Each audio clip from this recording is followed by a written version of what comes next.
Okay, so we are going to continue with source analysis. Source analysis is a major component of writing and social studies in high school. Whether you are in -1 or -2, you will need to know how to analyze a source. I'm not certain how much they still do this in the English program in high school or the LA program in junior high, but regardless, you'll need to know this for social studies. Both the 30-1, 30-2 diploma have a source analysis essay. Obviously, to build your skills, I won't just give you 3 sources and ask you to do that on your own. We'll build that together. So everybody should have taken a look at the image here. Now, I'm going to ask you, just raise your hands. What is, again, in any source, you're going to have relevant information, you're going to have irrelevant information. And that relates to what you write down in your first section, the analysis and interpretation portions. If we look in the brackets, you're providing a short description of the important information in the page. So let's see, you've all had an opportunity to look at the image. What are some of the important pieces of information from this source? Yes, back there. The dialogue. Excellent. And what does the dialogue say?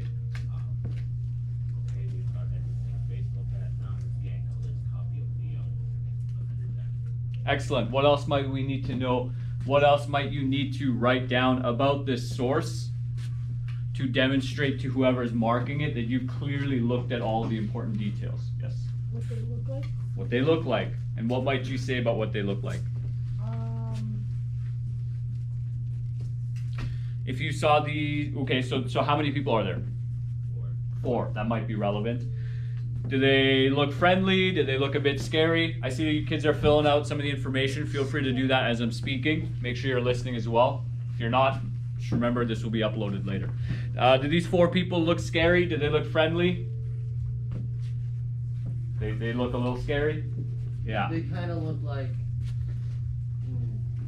They look like thugs. Thank We you. can use that word. Okay.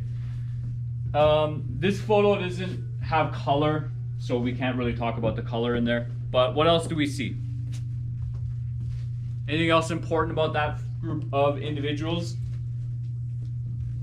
Yes, back. Well, I guess you could say they all have like the same color shirt. They all have the same colored shirt, And potentially. And in the dialogue they say gang colors.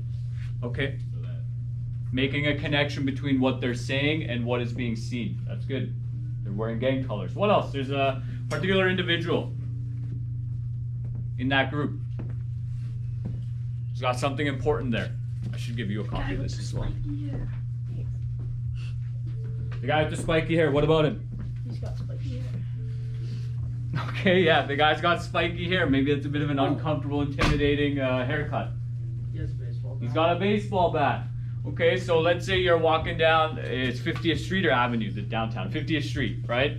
Yeah. You're walking down 50th Street, you're there with your buddies, and you see a group of, young men, and one of them has a baseball bat. What do you think you'll do? Fight him. Fight him, right? Sure. Good luck. Grab the baseball bat. Okay. Probably leave the situation. So take a moment, write down the relevant information. I'm going to pause the video to give you some time to do that. Okay, so the next segment here, and you always want to do this for any source analysis written response, you always want to discuss what is the author's perspective or what is the main issue being addressed here. And on this one, because there's not a lot of contentious information, are we learning about the author's perspective or are we learning about the issue here? The issue, right? And what is the issue? What might the issue be? So what is the author trying to criticize? What are they trying to highlight? Is there a particular problem potentially? Did you have your hand up? Did, Okay. Here's a better way to, okay, go ahead. Maybe that young offenders acted too loose on young offenders, that they can just, attack before they get too worried about the consequences. You just read my mind, right? So, what does it look like they're about to do? Potentially commit a crime. Okay. And they have their baseball bat, they have their knives, have their gang colors, they all look like they're planning out an incident, right? So there's intention behind this. Additionally, what do they have? A copy of the Young Offenders Act. So it almost seems, as you were saying, that maybe they've read through the act and they know exactly what they can do, but not be punished too harshly for it, potentially, right? That's something we could think about. Relating back to the main issue of the source. Okay, so take a moment to write about that. While you are writing and thinking about that, also think about any biases that could be present with this image, right? Do you think this person favors the Young Offenders Act or the YCJA? Do you think this person who drew this wants young offenders to be punished harshly, to be punished less? Does this person think that, question just slipped my mind. Does this person think that this legislation is harsh enough, that it stops people from preventing crime? Okay, because again, as we mentioned, they have all their weapons ready, they have a copy of the legislation ready, but they look like they're up to no good, potentially. So what is the author trying to say about either the YCJA, the Young Offenders Act, or how our justice system deals with youth criminality in Canada? Okay, pause the video there. So this next section is new. We did not do this last time. And again, this is about developing your skill and ability. One thing that my high school students just struggle with repeatedly, no matter how many times I tell them, and I've changed the wording on this. So the new wording is that you need to demonstrate your knowledge. Absolutely, in any type of essay you write, LA, English, social studies, source analysis, position paper, knowledge assignment, all of these assignments, this is all like words to you. You need to demonstrate your knowledge. So what that means in a more abstract way is you need to provide a case study. Well, a case study is just an example. Something you learned about in class, something you may have researched, if that assignment allows it, particularly in university, that's more true. But there is a section in your paragraph, in your response for every source, you need to demonstrate your knowledge. There's a significant amount of marks that you get in your paragraph. It's about 8 marks you can get for demonstrating your knowledge. So in the brackets, we see explain what we learned in class that relates to the message of the author. So that's a blanket statement. What you should do is demonstrate and explain what you learned about the YCJA, the Youth Criminal Justice Act, the Young Offenders Act, and in general, how in Canada we prosecute young offenders. What did we learn about these? A bunch of you did your questions.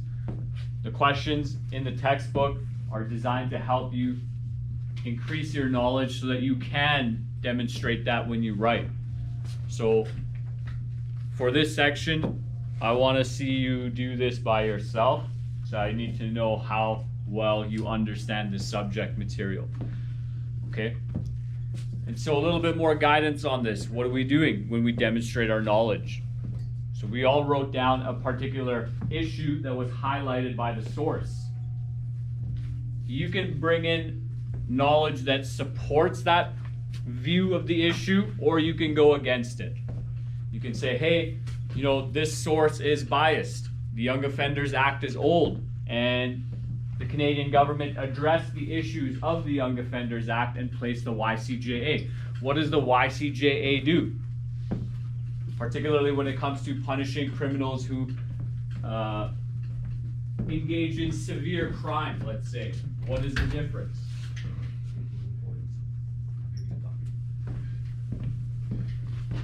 So we do have a seating plan. I don't recall where you sit right now, so just sit wherever.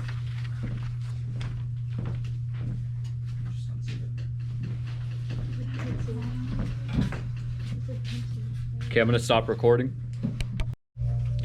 Okay, so the conclusion is very important.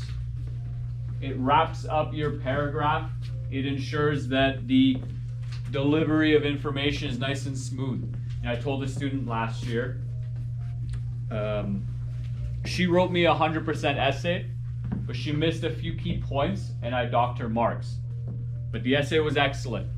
And when we sat down together, her and I told her, I said, hey, look, you're building up and responding to this paragraph appropriately.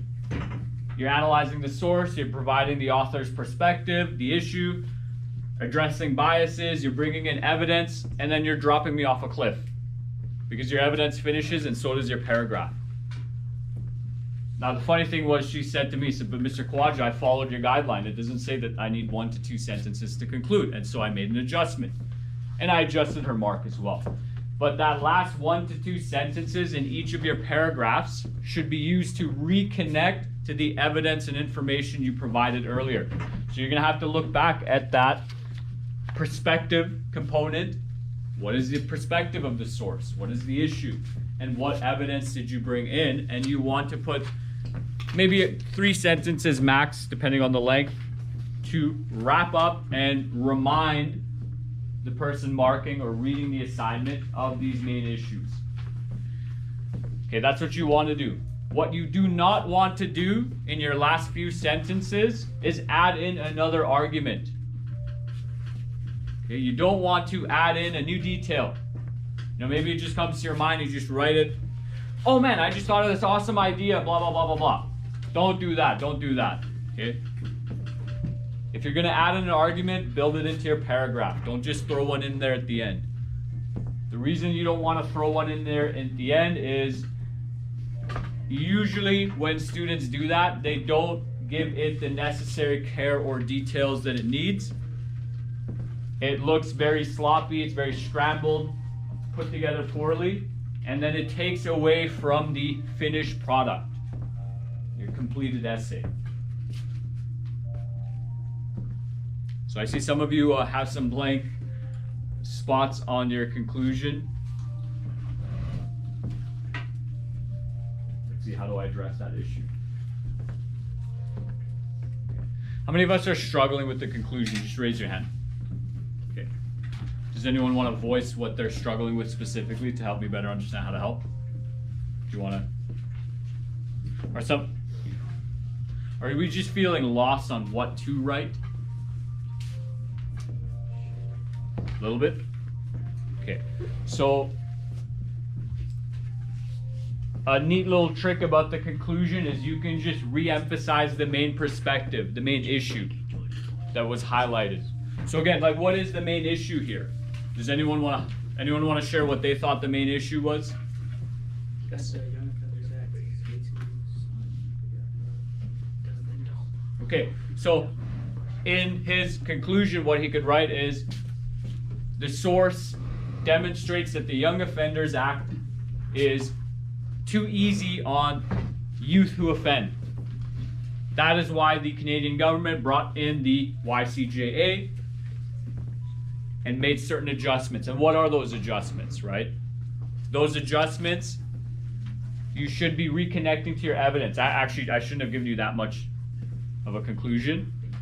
You just bring it right back to your evidence. So if that was your point you made, that, hey, the Young Offenders Act is either way too easy or way too harsh, or there's no gray area, there's no nuance, in your conclusion, you reiterate your evidence, but like short, right? You don't want to rewrite stuff, which is what a different student did in grade 10 last year, and she was very upset. I said to her, you know, you're writing too much detail. You need to focus what you're doing. Okay, I'm going to stop the recording there.